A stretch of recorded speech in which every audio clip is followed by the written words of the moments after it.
தமிழ் மொழி காத்த தலைவனையா,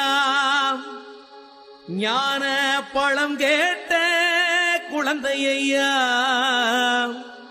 அப்பனுக்கு பாடம் சொல்லி ஆறுபடையாட்சி செய்யும் ஏசாமி முருகனையா. வெற்றிவேல் முருகனுக்கு.